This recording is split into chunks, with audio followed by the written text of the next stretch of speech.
My mother texted me at 8:43 that night. "You're just jealous and broke. Don't ruin my evening again." No call, no explanation. Just a sentence sharp enough to slice through everything that used to hold us together. I read it twice, then set the phone down beside the stack of bills I'd paid for her that month, electric, water, mortgage, all in my name. That was the moment something inside me finally went still. 3 days later, when the restaurant lights dimmed and her credit cards failed one by one, I didn't pick up the phone. That silence, it was mine this time. I'm Ava Collins, and if you asked anyone in my family, they'd tell you I'm the responsible one. The one who remembers due dates, keeps receipts, and makes sure the lights stay on. It sounds good when you say it out loud, responsible. But somewhere along the line, responsible turned into useful, and useful turned into invisible. Growing up, my mom liked things to look perfect. Matching outfits for family photos, a clean table for Sunday dinners, and smiles that lasted just long enough for the camera flash. My little sister Chloe was the centerpiece of it all. Blonde, loud, and full of charm. Everyone loved her, especially Mom. I used to think it didn't bother me that we were just different. But even as a kid, I noticed how Mom's tone softened when she spoke to Chloe, how she called her my sunshine, and how with me she switched to, "Can you handle this for me?" By the time I was old enough to get a job handle, this meant paying for things no one talked about. Groceries that just got missed, the internet bill that slipped through the cracks, Dad's medication when insurance fell short. At first I didn't mind. I told myself it was family. Family helps family. But after a while, helping turned into habit, and habit turned into expectation. When I got my first real accounting job, Mom didn't ask how work was. She asked if I could add her to my phone plan. "Just until I figure out mine," she said. That was 4 years ago. The bill still comes to me. Then came the car insurance, the water bill, even the house payment when Dad's hours got cut. Mom said it was temporary. "You're good with money, Ava. You know how to juggle things." Every month I juggled a little more and they handed me another ball. It reached a point where my paycheck didn't feel like mine anymore. I'd get paid on Friday, and by Sunday half of it was gone auto drafts for accounts with their names on them, but my card underneath. Mom liked to brag to people about how independent we all were. She'd post family pictures and captions like, "Proud of my hardworking girls." Meanwhile, Chloe hadn't held a job in 2 years. Every time she posted a photo from some rooftop brunch, I could spot the credit card in her hand mine. The thing is, I don't think they saw what they were doing. I really don't. They'd gotten so used to me fixing everything that it stopped registering as help. It was just the way things worked. Mom asked, I paid. Chloe spent, I adjusted. Dad stayed quiet. But lately, something in me had started to shift. Maybe it was turning 29 and realizing how much of my 20s I'd spent covering for other people. Maybe it was how empty my apartment felt at the end of every month, knowing I could balance everyone's life, but not live my own. The night before Mom sent that text, I'd caught her on the phone with Aunt Diane. She laughed and said, "Chloe's doing so well. Ava's fine. She's always fine." I stood in the doorway unseen, holding the folder with their unpaid cable bill. That line stayed with me. She's always fine. It wasn't praise, it was dismissal, the kind that sounds harmless until you've heard it too many times. So when her message came the next night calling me jealous and broke it, didn't sting like before. It just confirmed what I already knew. In her eyes, I wasn't a daughter. I was the system keeping her world running until the day I decided to shut it down. It happened the week of Mom's birthday. She'd picked the restaurant herself, some upscale place with linen napkins and dim lighting that made everyone look a little richer. She sent the family group text a few days before dinner at 7. Dress nice. I showed up on time, of course. I always did. Dad waved when he saw me walk in, but it was the kind of wave you give a coworker, not your kid. Chloe was already there wearing a gold dress that probably cost more than my rent. She leaned in to kiss Mom's cheek, laughing at something before I even sat down. "Look who made it," Mom said when I reached the table. "Ava, I wasn't sure you'd be able to pull yourself away from work." I smiled politely. I left on time.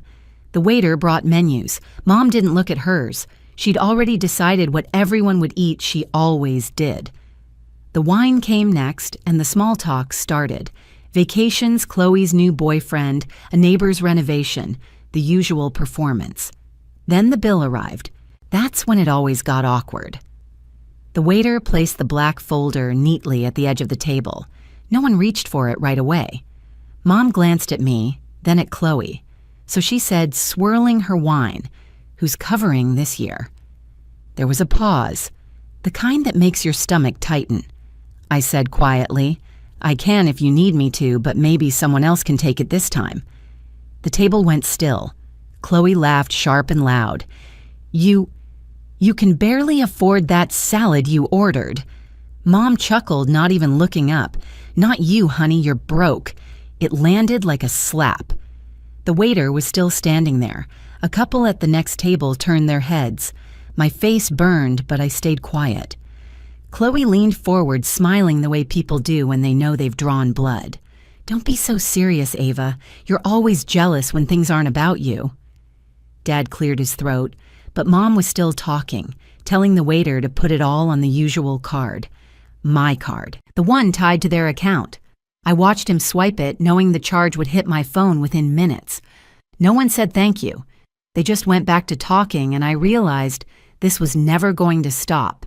Not because they couldn't help it, but because they didn't have to. When dinner ended, Mom hugged Chloe first, then turned to me. "Don't make a big deal out of money," she said softly, as if I were the one who had caused a scene. I nodded, though my hands were shaking. "Sure, Mom. Whatever you say." On the way home, I stopped at a gas station. The fluorescent lights were harsh, buzzing overhead. I bought a bottle of water and stood by my car trying to breathe. My phone vibrated a text from Mom. "Don't ruin my night again. You're just jealous and broke. No period at the end. Just that." I stared at the words for a long time, watching the screen dim and fade to black. Somewhere behind me, a car engine started music thumping from its speakers. I didn't feel angry, not really, just done. When I got home, I opened the folder on my desk, the one where I kept every receipt, every bill, every login. I scrolled through the payments, utilities, mortgage, credit card, minimums, insurance. All of them in my name, all of them theirs. For the first time in years, I didn't feel like fixing anything. I closed the folder and sat in the dark until the screen on my phone lit up again, the same text, still unread, still waiting. And right then, I knew something had finally shifted. That line didn't hurt anymore. It told me what to do next. The next morning, I woke up before the sun. My apartment was quiet, the kind of quiet that makes you hear your own thoughts. For the first time in a long time, I didn't check my emails or scroll through notifications. I just sat there on the edge of my bed, thinking about that dinner, about my mom's laugh when she called me broke. I opened my laptop. The glow from the screen filled the room, and one by one, I logged into every account I managed: utilities, insurance, credit cards, mortgage. Every single one had my name listed as primary holder. Their names were just authorized users. It was all right there, black and white. I wasn't just helping them, I was carrying them. My coffee went cold as I stared at the list. Each number on that screen was a reminder of how much of my life I'd poured into theirs. I remembered Mom saying, "You're good with money, Ava. You keep us stable." I used to take that as a compliment. Now it sounded like a confession. I clicked on the phone bill first. The account had 5 lines: Mom, Dad, Chloe, her boyfriend, and me. I hovered over the button that said, "Remove user." My hand didn't shake. Click. The next screen asked, "Are you sure you want to proceed?" Yes. Electricity account auto payoff. Water removed payment method. Mortgage changed login credentials. Credit card requested account freeze due to unauthorized use. Each confirmation email that landed in my inbox felt like air coming back into my lungs. It wasn't anger anymore, it was clarity. At one point, the bank app asked me to verify my identity. The rep on the phone was polite, cheerful even. "All right, Ms. Collins, just to confirm you're the sole owner of this account?" I almost laughed. "Yes," I said. "That's kind of the problem." When the last account was locked, I sat back and looked around my apartment. The morning light had started to creep in, soft and gold. I hadn't realized how heavy everything had been until I set it down. I thought about calling Mom, telling her what I'd done. But then I remembered her voice at that restaurant, that little smirk she shared with Chloe. I didn't owe them an explanation. I picked up my phone, opened our family group chat, and scrolled past the messages, birthday plans, grocery lists, thanks Ava, followed by another request for money. I typed a message, then deleted it. No words would do it justice. Instead, I took a deep breath, opened the banking app one more time, and hit the final button, freeze all linked cards. The confirmation appeared instantly. Account successfully frozen. 5 years of holding everything together undone in 5 minutes. I closed the laptop. The room was silent again, but this time it didn't feel empty. It felt mine. Outside, the city was just waking up. Somewhere my mother was probably getting ready for her day, blissfully unaware that the world she'd built on my back had just gone still. And I didn't feel guilty. Not even a little. It took 3 days for the silence to break. It started on a Saturday night, Mom's belated birthday dinner, the one she'd been bragging about all week. Chloe had posted pictures of the restaurant's glowing chandeliers and captioned it, "Mom deserves the best." They didn't know yet. I was home eating leftovers on my couch when my phone buzzed once, then again. At first it was just background noise, something I'd learned to ignore. But then it started coming faster, a dozen messages in under a minute. I didn't check them right away. I knew what they were. At the same time, across town, the dinner was unfolding. I could picture it clearly. Mom in her favorite navy dress, Chloe talking too loud, Dad trying to calm everyone when things went wrong, and they did go wrong. The server came with the check, set it down gently on the table. Mom, confident as ever, handed over her card, my card. It must have taken a second for her smile to falter, then a frown. "I'm sorry," the waiter said quietly. "It's been declined." Mom blinked, confused. "That's impossible." "Try again." He did, twice. Same message. Chloe reached into her purse, pulling out her own card. Declined. The server's expression softened in that polite, uncomfortable way that people use when they're watching something fall apart. Could there be a mistake? Dad asked already, knowing there wasn't. The manager came over, speaking softly, trying not to draw attention. But in places like that, whispers move faster than sound. Heads started turning. Mom's voice rose. "There must be some mix-up. These are active accounts." When the waiter offered to bring another terminal, she snatched the receipt and muttered, "Forget it. I'll call the bank myself."